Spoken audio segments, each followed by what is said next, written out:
From LNN USA, it's Good Day VA, brought to you by Dunlop House.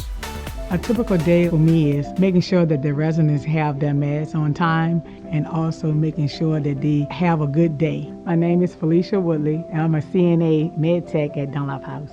No matter what the situation is, we always put the residents here at Dunlop House first. My work is meaningful because they'll come to me and tell me, thanks for that smile that you have on your face. I connect with them because I look at them as one of my family members.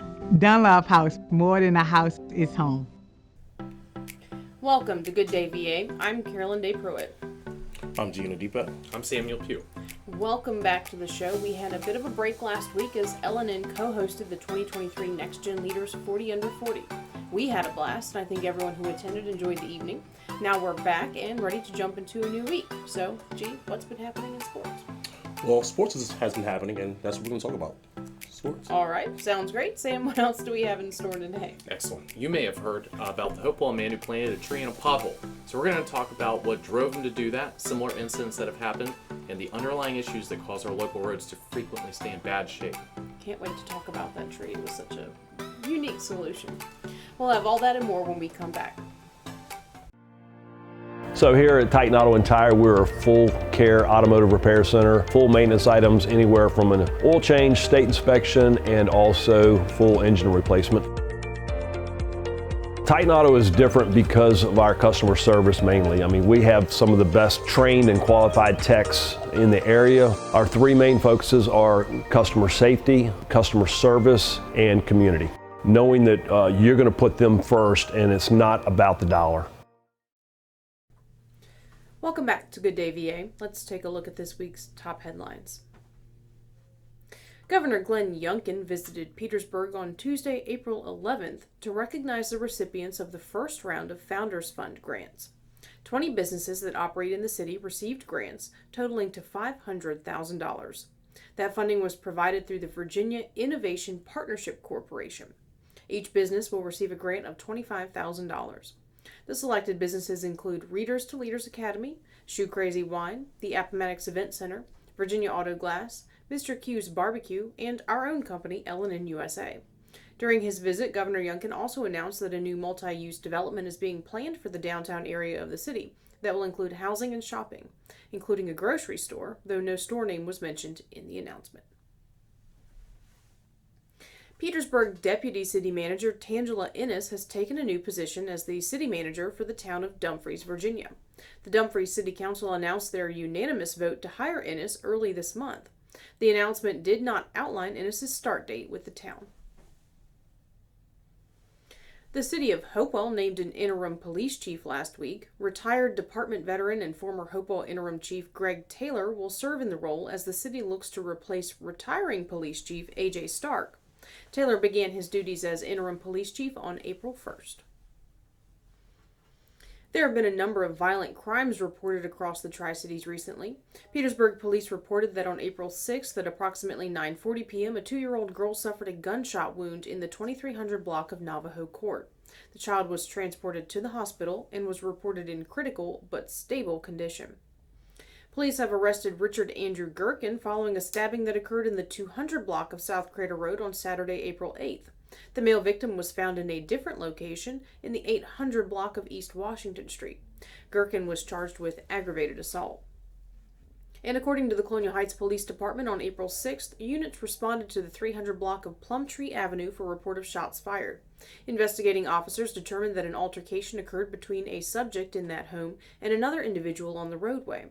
The subject exited the home and fired multiple rounds, damaging a vehicle. No injuries were reported.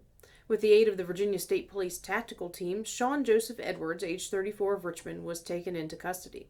Edwards had outstanding warrants from Chesterfield County for felony grand larceny and is being held pending additional charges from that Thursday incident. The Petersburg Sheriff's Office sponsored a retirement ceremony on Monday, April 3rd at the Petersburg Public Library to recognize the department's retirees from the years 2011 to 2022. These honorees and their families enjoyed reflections from the Honorable Ray Leupold, Chief Judge of the 11th Circuit General District Court, and from Major Derek Thorne, who shared information about each of the retirees and their careers. Attending retirees included Lieutenant Derek Anderson, Lieutenant Dwayne Burnett, Corporal Deverly Perry, Deputy Margaret Rains, and the family of Sergeant Emery Gant, whose end of watch was February 2021 after serving in the sheriff's office for 20 years. Sheriff Crawford gave heartfelt words of appreciation to all members of the staff and the retirees and their families, and wished for them a long and prosperous retirement. Petersburg Cavaliers fans, coaches, and players celebrated Elijah Moore on Saturday for crossing an East Coast Basketball League milestone. In just 4 years, Moore has achieved what many players will never obtain: 1,000 career points. The game stopped after Moore sunk a jump shot in the first period. Moore was immediately presented with a trophy at center court, acknowledging his accomplishment. Unfortunately, the Cavaliers suffered their first home loss in over 2 years in that game, facing off against the North Carolina Capitals on Saturday, but falling short 117-114. The team had several opportunities to secure a win, but repeated turnovers and key possessions left the door open for the visiting Caps. North Carolina's Dyron Jones led all scorers with 35 points. Elijah Moore and Jaleel Nelson led the Cavs with 23 points each. Nelson also shot 94% from the line, dropping 15 of 16 free throws. And on the lighter side, according to the Colonial Heights Police Facebook page in a post on Easter Sunday, April 2nd, quote, "The CHPD has made a larceny arrest. Suspect was arrested for stealing multiple cartons of eggs, and we've all seen the prices of those. Outrageous," end quote. The post went on to detail how the Colonial Heights PD hatched up a plan to lure out the rascally rabbit, where he was arrested without incident. That's it for this week's headlines. We'll take a look at weather and sports when we come back. Today's show is brought to you by our friends at the Cloud Factory, who take a customized approach to their customers. They know not everyone is alike, and neither are their needs. So, the Cloud Factory focuses on what's best for you when it comes to CBD, hemp-based products, vapor nicotine, glassware, and just about anything, providing alternative routes to a healthier you. Hi, I'm Dr. Sandy Elba. And I'm Dr. Adam Elba. We're chiropractors, and we love what we do. We change lives on a regular basis. We go from pain relief all the way to wellness. We work with the cause of the problem, we help solve the problem, and put your life on a whole different path. If you're concerned about your health in any way, or you just want to be healthier all the way around, come see us, Chester Family Chiropractic Center.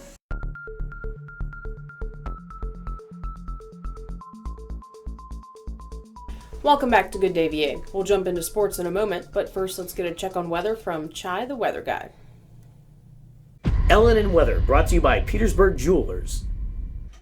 The weekend begins with a high chance of rain. Friday has a high of 75 and a low of 55 with a 60% chance of showers. So if you have a garden, that's ideal. Now Saturday and Sunday are partly cloudy with highs in the 80s and lows in the upper 50s and lower 60s. Monday, Tuesday, and Wednesday are sunny. You're going to get lots of sun with highs in the 70s and lows in the 40s and 50s. So it does cool off a little bit. Now Thursday begins the transition to the weekend with more clouds, a high of 81 and a low of 50.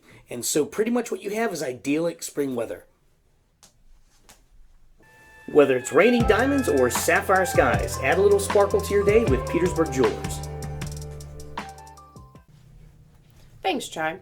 Gee, there has been so much happening in sports since we last talked. So what's going on? What's the hottest topic? Well, I'll try my best to get you guys caught up, right? This week, the NFL draft is actually starting. Also known as the time when a lot of girlfriends decide to become wives.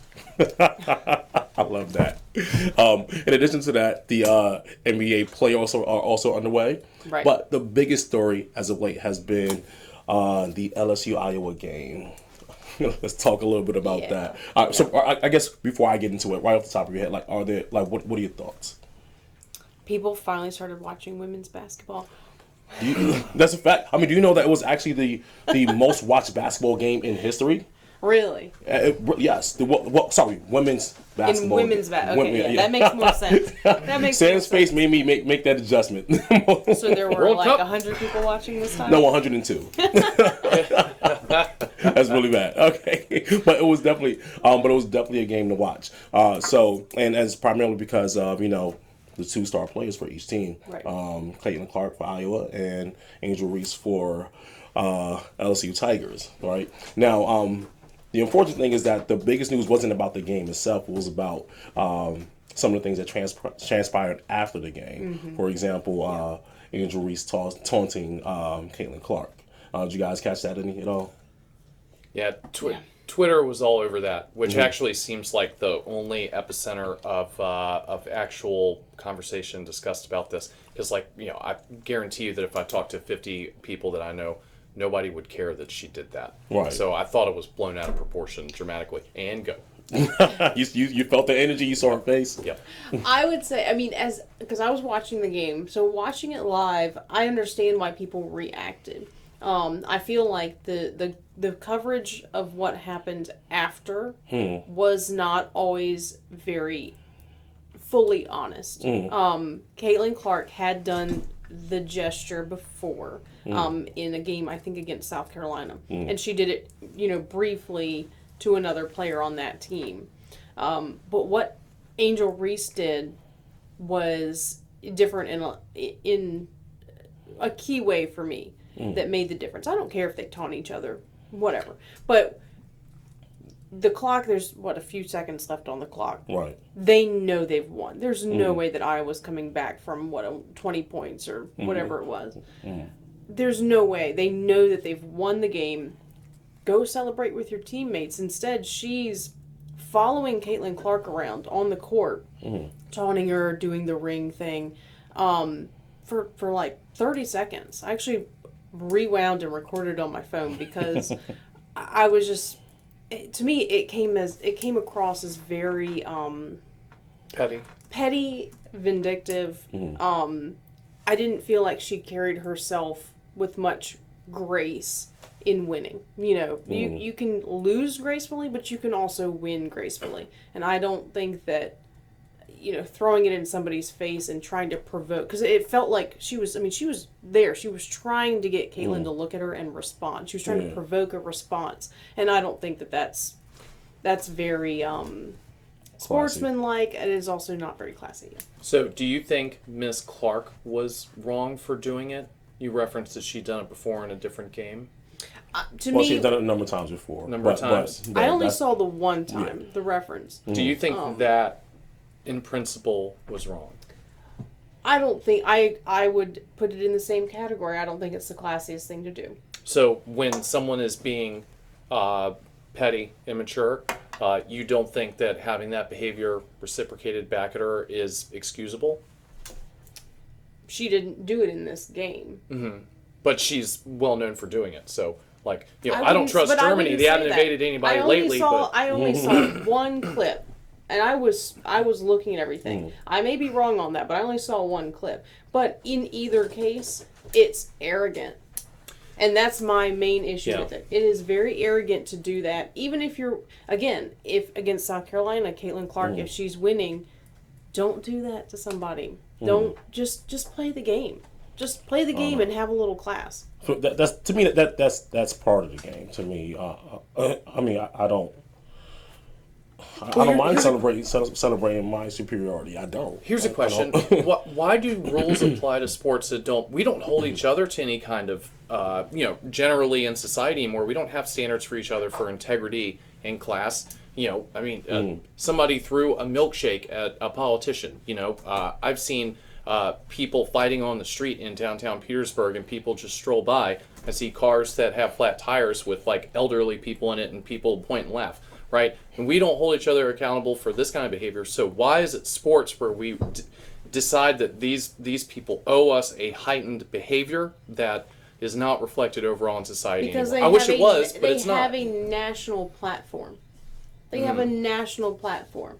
I'm not excusing any of the things you referenced. I would still, if I saw somebody laughing at an elderly person who's broken down on the side of the road, I would absolutely think the same thing of them. That's tasteless and crude and immature. So it's a culture now. It's pop culture. That doesn't mean that it's good. Certainly, but as it's all falling down. Where does our culture go if everything's excusable as, it's just competition, or it's just the way the culture is. At that point, you're on a steep decline. But I think we're there, right? So our politics is completely insane. It's generally just narratives yelling at each other, not in good faith, not trying to come to any kind of, agreement or consensus. The music industry is, you get famous by beefing with other people and saying absolutely ridiculous things about them and their mothers. So I mean, everywhere I look around, there's bad behavior, and then That's not an excuse, and in though. professional sports, they're horrible. Terrell Owens, love you, buddy, but wow. So you have all that going on, but it's college sports that are the paragons of ethics now. Like, we're looking at 19-year-olds to set the example. Think about this. In college sports, you're not just representing yourself. You're representing your school. And you're carrying that name along with your name. So University of Tennessee has more integrity than the Atlanta Braves? What do you mean? Well, we don't... Okay, so if you're not getting paid millions of dollars. See, professional level sports is, to me, a completely different thing. That's your job. You're representing the team, yes, but in the end, you can go from one team to another. In your city, Well, and your city, but it's different than you're representing your school where you live on the campus, you're walking around every day. They've likely given you a big fat chunk of change to go there, and you're getting an education essentially for free that everyone else is going to have to repay for the next 30 years of their life. I don't see the difference between that and professional sports. Yeah. They're both getting their paycheck in some way, shape, or form. They're both representing a bigger institution. Like, people have to pay to watch the game. But they should be more serious about it in professional Here's the sports thing. than in college. But if you're representing a pro basketball team, pick a team, whatever. Like Miami. Okay, so you're representing them. What do they do? What does that team do? Play basketball. It plays basketball. Okay, you're representing LSU. What does LSU do? Your educational institution. Wait, steal money from kids at interest to run sports teams. Okay. Yes, you're playing basketball. There's also numerous other sports that school name represents. There's also all sorts of academic interests that school represents. There's research interests that school represents. You're not just representing, hey, this is basketball, this is the way it is. You're representing, this is LSU. It's an established. Let's take the two teams out of it. Say, it's UVA. What? You're representing UVA. It is an established historic institution.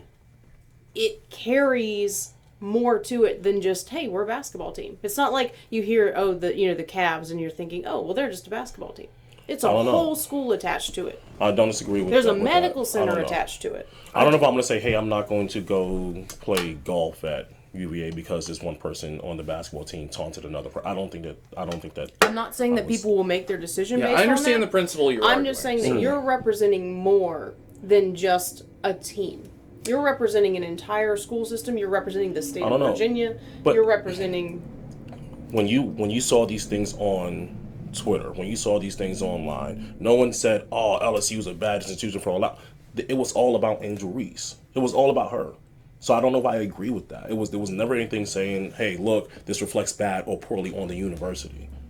And I thought it reflected very poorly on the coach, for sure. But because I don't think that she carries herself with a lot of. But we're arguing that are these you referring kids, to the coach?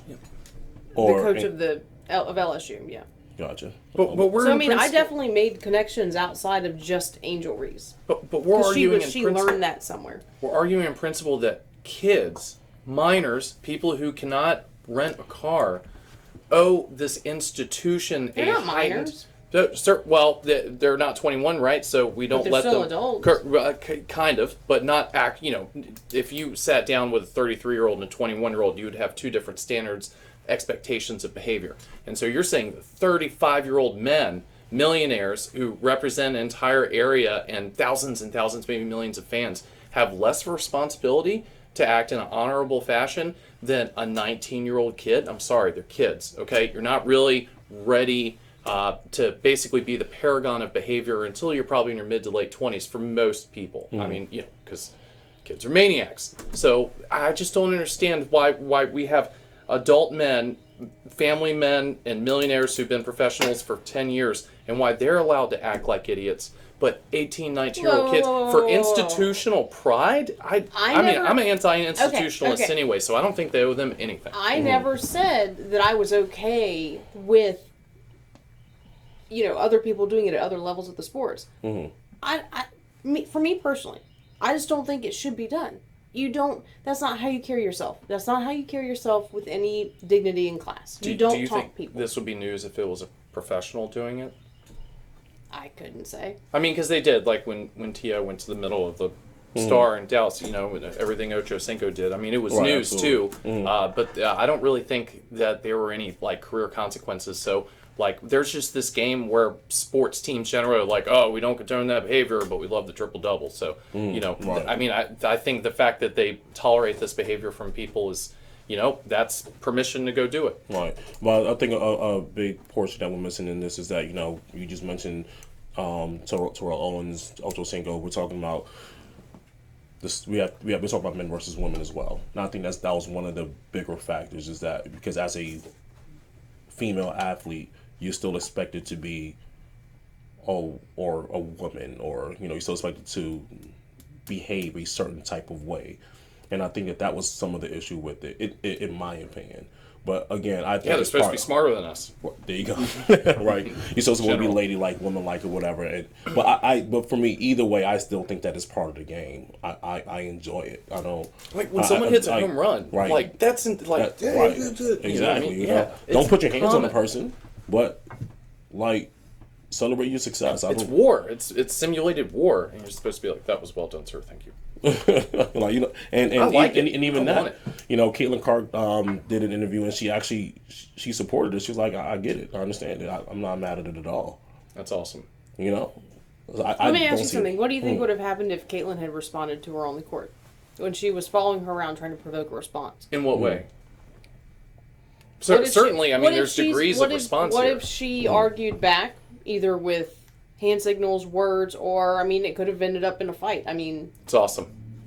Twitter would have gone off. It would have been great.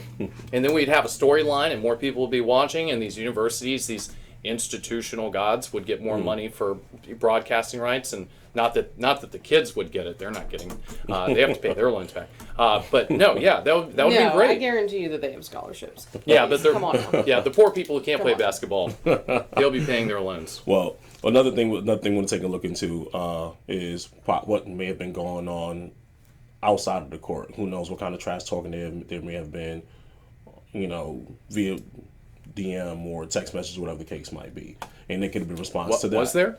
That we don't know. Yeah, that we don't know. But there's just some things that we are missing a bunch of things here. Not excusing or saying that she was right, she was wrong. I personally don't mind it. But I think it's common in all other sports. So you wouldn't blink an eye when two people get in each other's face at a football game. Exactly. So I don't see why there should be a difference here. I like it. Okay, I'm outvoted. Give them knives. Let's not do that. All right, let's wrap up. That wraps up sports. We'll be back in a moment.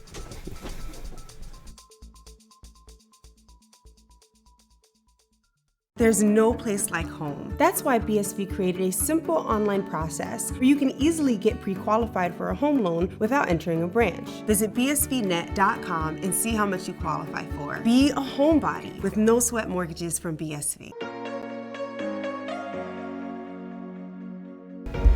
Hello, and it's my favorite time of year. Springtime is here, summer's coming. It's time to get out and enjoy this beautiful weather. Go to the park, go for a picnic, go on a trip, wherever it is you want to go. But think about your spine, think about your body when you go. Can you imagine what life must have been like for our grandparents when every time they had to travel, they had to carry a big heavy suitcase by a handle up off the floor? Finally, we've come to our senses and we've invented wheels. But is it as good as it sounds? Think about what happens to your posture as you're carrying a heavy suitcase or a heavy cooler filled with your favorite beverage to the park or through the airport. Notice what happens to my posture as I'm carrying this suitcase. My hips roll, one goes forward, one goes back. The same thing in the opposite direction happens with my upper torso and spine. And now I've just ruined a perfectly good vacation. What we want you to do, as much as possible, obviously we don't want you to trip, okay, is keep that suitcase or cooler as close to your body as you can Not only is it going to feel lighter because it's closer inside your center of gravity, but it's going to keep you from getting so distorted in your posture. Go have fun, enjoy your trip, and think about your body. Thank you.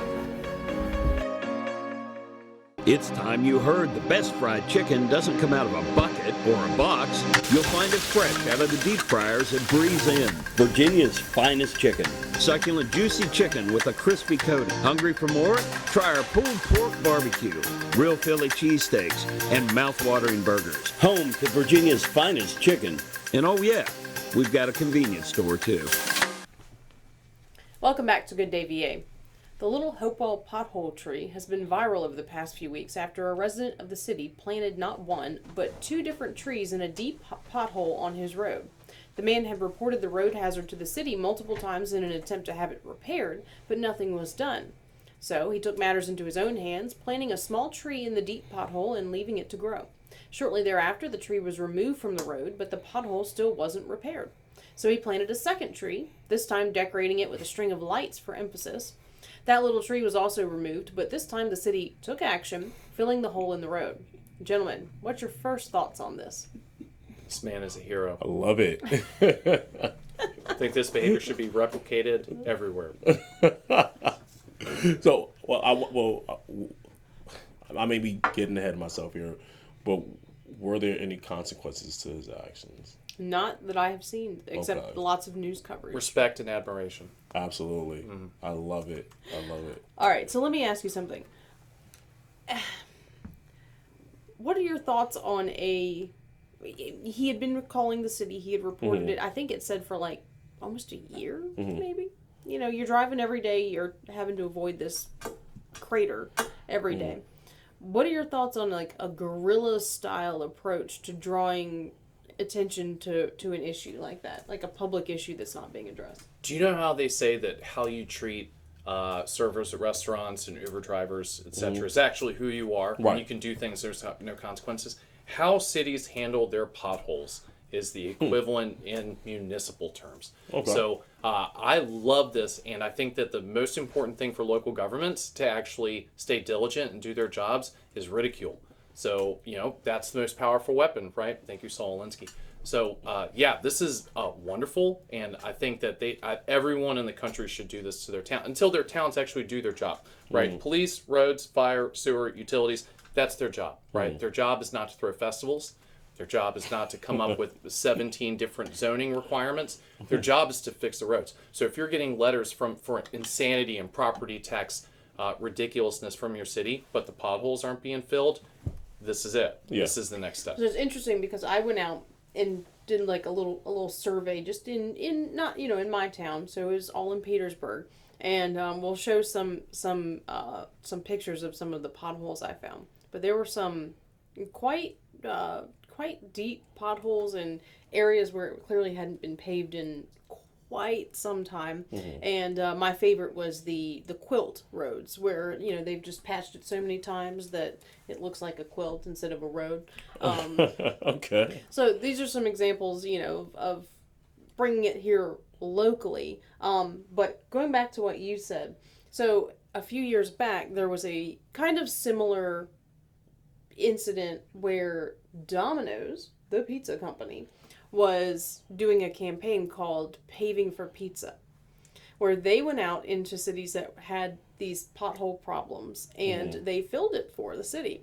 But they got to stamp the Domino's logo over every pothole that they filled. Yes. Evil capitalist pigs. I love that.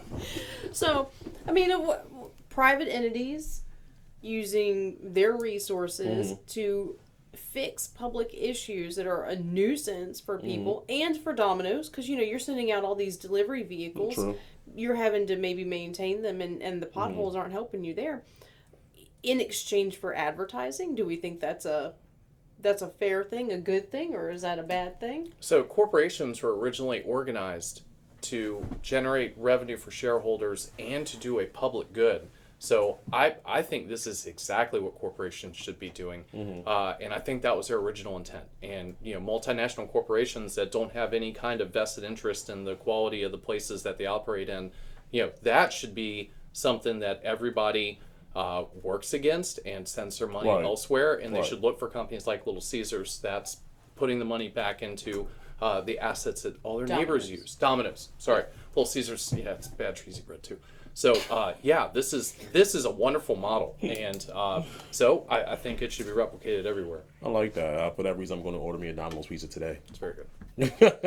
But We know you don't eat Domino's pizza. Yeah, this is true. But I will still order one. look at the veins. There you go. Yeah.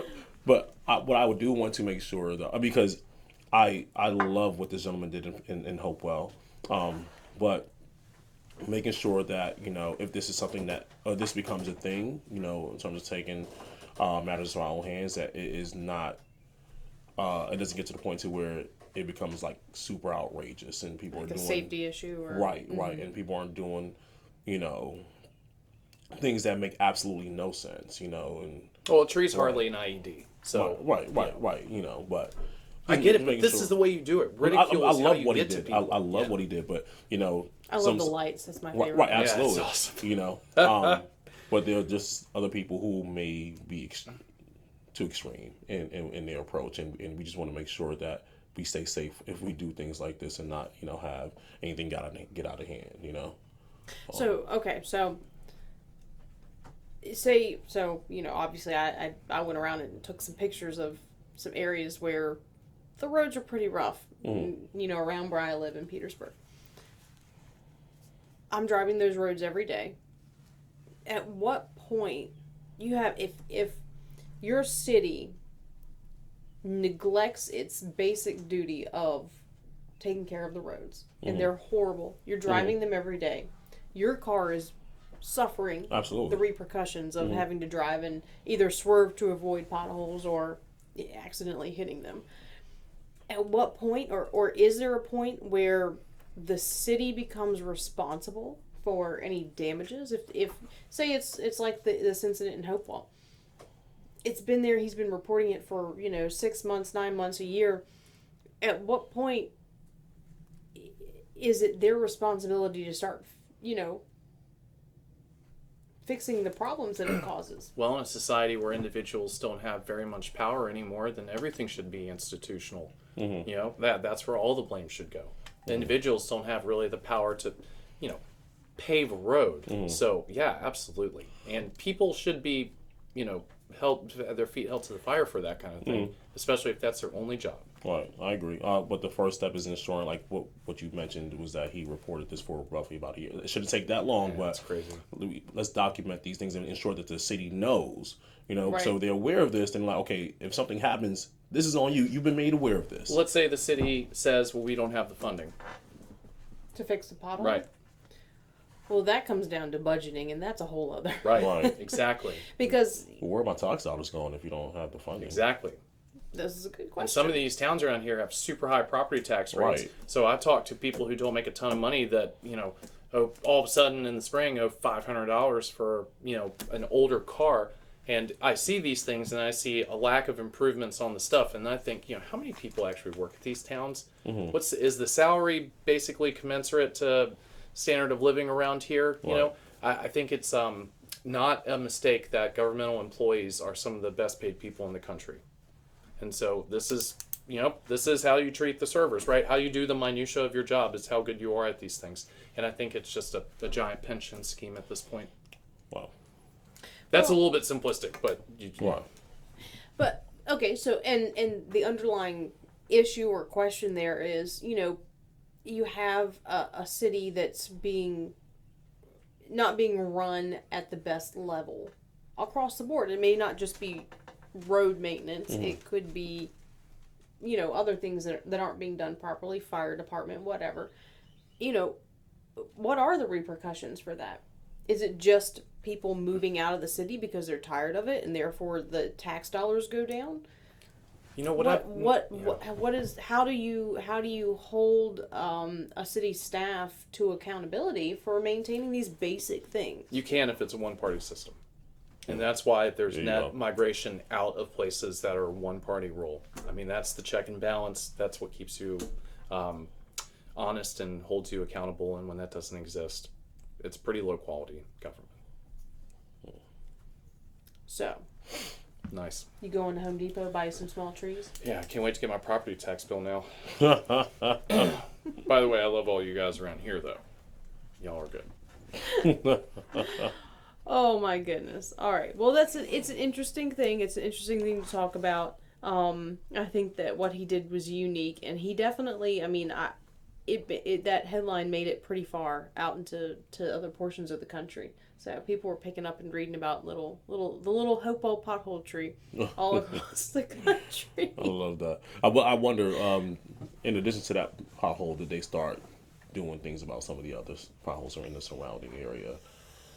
There's a that would be good to road know. in Hopewell that's been closed for so long that I think somebody had set up like their kid's trampoline on it or something. I mean, so yeah. Well, and to be fair, I they don't know. usually I don't know wait about for the that. spring to fill these potholes in anyway, right? Petersburg's doing a pothole blitz now. Yeah. They've got the signs up for it. So you gotta wait for the freezes to be over and salt and scraping the roads and everything. Yes. That's when it all gets torn to heck. But the question is, if you have the same potholes that have been on these side roads that aren't the main, the pothole blitzes tend to be like the main roads. yeah. So if you've got something and it's in a neighborhood or whatever, and it's been happening for a long time, and the same pothole's been there for 5 years, then that's a whole other. It's like throwing your things behind the couch. There you go. Kylie. Calling around. I love that. All right. Thank you to our viewers for tuning in to the show. If you'd like to be notified when our new videos drop on YouTube, be sure to subscribe to our channel and click the notification bell. When Good Day VA returns, we're going to go to the Cavs post-game show.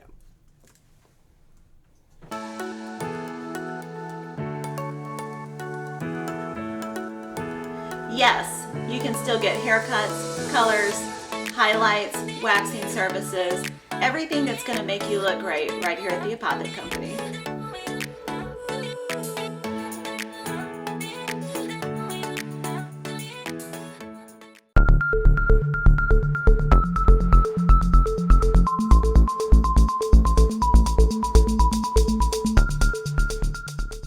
Welcome to today's Petersburg Cavaliers post-game show. I'm here with Coach Oliver of the North Carolina Capitals, man. Hey, well, congratulations for with today's win, 117-114. Yes, hey, yes. Thank you. Absolutely, Thank you. absolutely, Yes, absolutely. sir. So talk to me.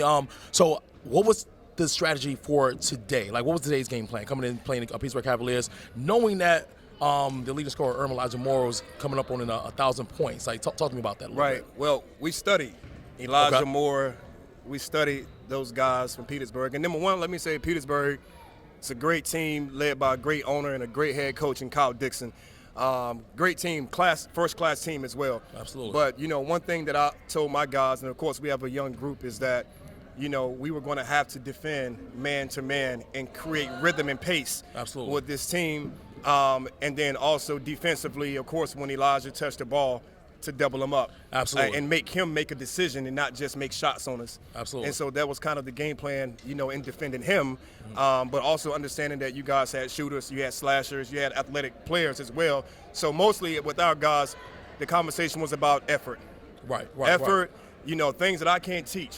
It came down to them having heart, playing with effort, having active hands in the paint, and just taking care of the ball. So. Absolutely. Okay, I like that. So now talk to me, though. You talked about playing man-to-man, especially when it comes to Elijah touching the ball, make sure we're doubling down on Elijah, right?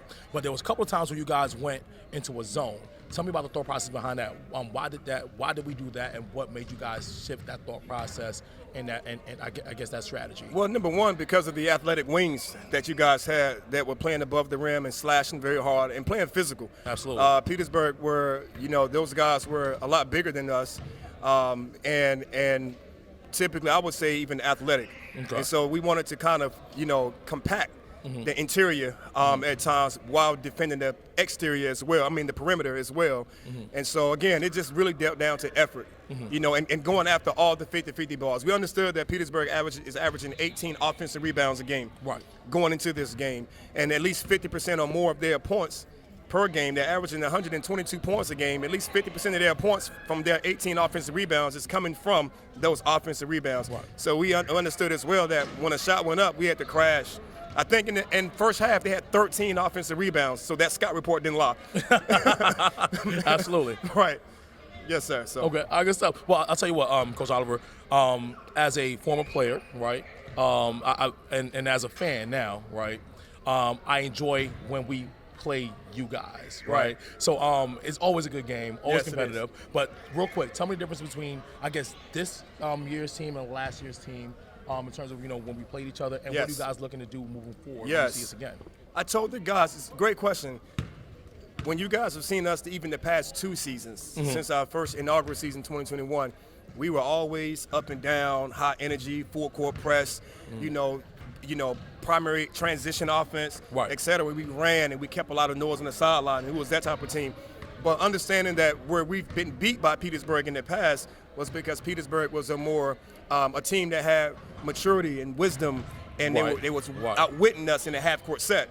And so with that being said, we also understood that we wasn't trying to go for a knockout punch and go up 20, 15, 20, 25 points. Makes sense. I told my guys, if we went up 5 points, possess the ball game, take care of the possession, and run strategic half-court offense, and let's not get carried away, with just running and gunning. Absolutely. And so that was actually the first time all season, and ever actually, that we actually played that style of play. Wow. First time with this team, this game. Awesome. Yes, Hey, well, I'll tell you what, everything that you talked about, I actually saw implemented in today's game. So that's great coaching, great staffing, the whole 9 yards, man. Hey, once again, congratulations on today's win, and I wish you guys luck in the future. Thank you so much. Absolutely. Thank you so much. Much love to Petersburg. Absolutely. That was Coach Oliver. I'm G. All right, we're back with the Petersburg Cavaliers postgame show. We've caught up with Kyle Dixon in the studio a couple days after the game. Yeah. Coach, you've recovered? Yeah, I think I'm doing well now. Yeah. Okay. It was a little tough. Well, let's break into some things on the game, but first and foremost, Elijah Moore, 1,000 points in a career. What's it take to get to that? Elijah Moore. And giving him the basketball. No, I think it's a huge stepping stone. It's a great benchmark, especially for our organization, being being a part of the initial fabric of the organization, and him being one of those cornerstone players. We had to do something special, and I'm glad that we were able to team with LNN so that we were able to obtain that wonderful trophy that looked like a NCAA championship. That trophy's huge, man. Now, one of the big things is when you look at the Cavaliers, we've been in the league for 8 years. Yes. Okay. Now, Elijah has not been on the Cavaliers for 8 years, so this 1,000 points didn't come over in an 8-year span. It came over a rather short time. Right. He started with the team in 2018. Matter of fact, he was a part of the team that we had our worst season ever. He was a part of that team, and what we learned from that team is that we had to get specific players to follow our system, and we had to get everybody to get the buy-in. So that's why in 2019, 2020 COVID year, but 2021, 2022, we were able to build until we were able to obtain our goal of winning a championship. Okay. So, Coach, let's get into the game. Sure. Unfortunately for the Cavaliers, it's rare territory. Yep. It's back-to-back losses, and the first home loss, I would say, in 3 seasons at home. Yes, first home loss in 3 seasons. Yep. Pretty tough loss to take, obviously, for multiple reasons. Now, fans got to realize it's early in the season. Wow, it's a loss. Yeah. It's not a season-ending loss, but it's a pride loss. Talk to us a little bit about that. I wouldn't even say it's a pride loss. Every loss that anybody obtains should be looked at as a learning opportunity. I think that we learned something about our team that we cannot sit back and let teams do whatever they want to. We need to be the aggressor. We need to take control of the game. We need to take care of our basketball and make sure that we're making the right decision and taking smart shots. And I think in this game we learned that we didn't do those things and we weren't successful in those things. And it was a great learning experience. And when we have practice tonight, I'll make sure that we get better. Well, and if you look at this team compared to last year's team, last year's team had the ability and the chemistry to almost make a run when they needed it. Right. This team seems to be one that has to take advantage of those opportunities when they do come up. Mm-hmm. It seemed like in that game, when those key run opportunities came up, there were also a lot of turnovers at the same time. So what was happening overall, and what do you see in the team with that? First of all, I agree with you as far as the comparison to last year's team and how they were able to step up when we were faced with a little bit of adversity. I think this team has that ability too. We're just still learning each other. It was a great deal of turnover from last year. This team, as far as the players are concerned. So when you lose some of those cornerstone players, Still got Walter overseas. We still got some key people out. He should be back in about 3 or 4 weeks, so that's going to be a change. But then we have to get back in the rhythm with him. And Tavon was out of this game this week as well. Yeah, he had big force in the middle. Yeah, family vacation that he had to do. Yeah. So missing those two pieces, we saw. But I think that again, I'm a big proponent on you have to go to war with the people that you have to go to war with. Who's not there. Yeah, it sucks, but at the same time, we still got to tighten up our bootstraps and get the job done. And we had what we needed to get the job done, but we missed some free throws, even though we only missed 5. I think we were 30 for 35. We only missed probably our best free throw shooting. You were shooting 82% on the night, and while we're on that topic, Nelson, 15 for 16 from the line. See, it's like with Nelson. Where did that magic come from? The thing about Nelson is like you it's good and bad. Like the good thing is he went 15 for 16 from the line, right? But he takes those 2 3-pointers at the last play of the game. I appreciate his courage to take those shots. However, we have people that actually that's like their thing. Yeah, that's their thing to do. Like we should have probably called the timeout after he missed the first one. Fine, then call a timeout. And let's set up something. And come back. Yeah, I didn't have time to call timeout. He got the rebound shot and get so quick. I was like, okay. But Nelson also was one of your 2-point leaders. He pulled down 23 points or dropped down 23 points. Elijah 23 points on the night. Right. Another factor I think that was a little different in this game from most we've seen was the rebound opponents versus the Cavaliers. Normally, we have a very dominant lead in rebounds. Mm-hmm. Now, unofficially, the rebounds I had was 35 for the Capitals, 46 for the Cavaliers. Still, we had a rebound advantage, but not the massive control we typically have in the second shot opportunities. How did that evolve? It wasn't all Mealy, although it's a big part in the middle. What did you see that maybe the Caps were doing a little different that you hadn't faced with a lot of teams this year? They were hungry. Yeah. Shout out to their coach. Their coaches and their coaching staff, they do a great job of getting those players to be motivated and hungry to play.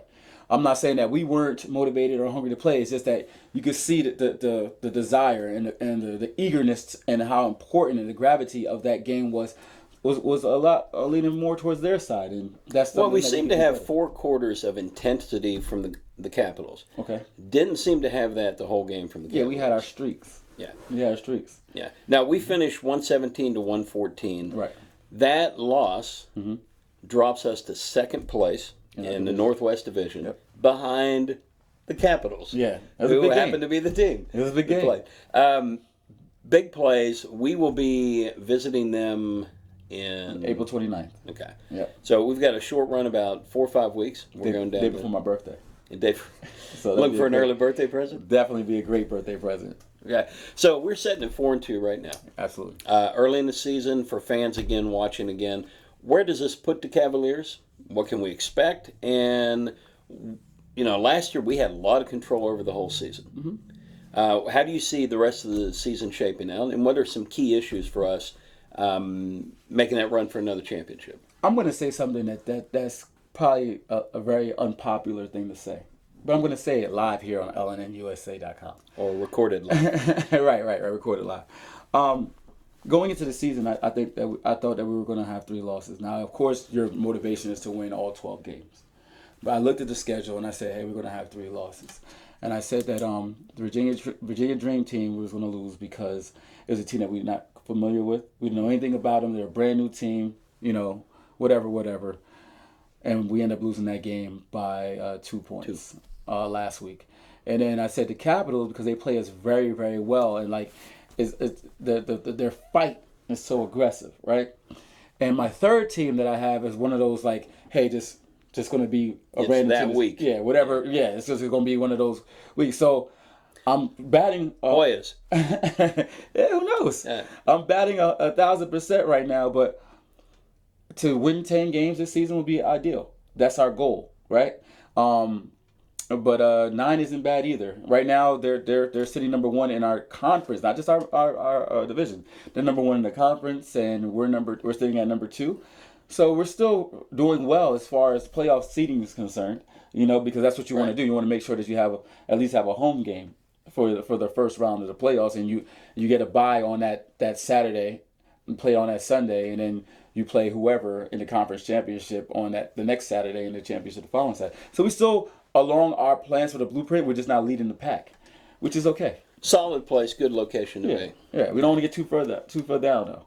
Well, in today's society, especially with coaching situations, coaching pressure, any fear on your coaching position? Possibility you could lose coaching job after 2 losses? Hey, listen, the management are very concerned about about what's going on. But this is what I will say: another exclusive announcement on LNNUSA.com. We might do some roster adjustments. Might do some roster adjustments. Bring in some more shooting. Yeah, so you're talking about more than just the starting lineup or the change. You're actually talking about bringing in extra players or additional players. Making some changes. Okay. And sometimes changes could be bad. Sometimes changes could be good. But I think change is always necessary. What is the league rules and regulations on bringing players in? How late can you do it? How often can you do it? Well, the cutoff is the rule is you have to play 2 regular season games in order to qualify for the playoffs. So if you do the math correctly, our last game is the 4th of June. So we have to make sure that we have 2 regular season games in for anybody that we sign before then. So okay. Yeah. All right, Coach. Up next, we are on the road again. Yes. And we're heading where? We're going to go to Rocky Mountain, North Carolina, where we're going to face the Chosen Lions, who just won 3 in a row. Well, we defeated soundly, but they have hit a streak here recently in winning, so that's going to be a challenging game for us. They picked up a couple of players. They picked up this one guy, that this pretty awesome kid. I think that he is in the right situation. They give him a lot of freedom to do what he like to do, and he's really on a good tear right now. About 38 points a game right now he's averaging for those 3 games that he played so far. It's a pretty good run. Yeah, and ever since he's been there, they've been winning. So I like that. I like the fact that it's going to be a challenge, and I think that it's going to make it for a good basketball game this Sunday. Absolutely. Don't like Sunday games though. Got to work Monday, long trips. Not my thing. I think you'll be okay. I think so. It's only an hour and a half. We'll be all right. All right. For the Cavalier postgame show and LNN USA, that'll wrap it up. We'll catch you next home game to give you a follow-up on the Cavaliers and where we stand from there. Hey, DeMarcus, we'll see you in a couple of weeks, buddy.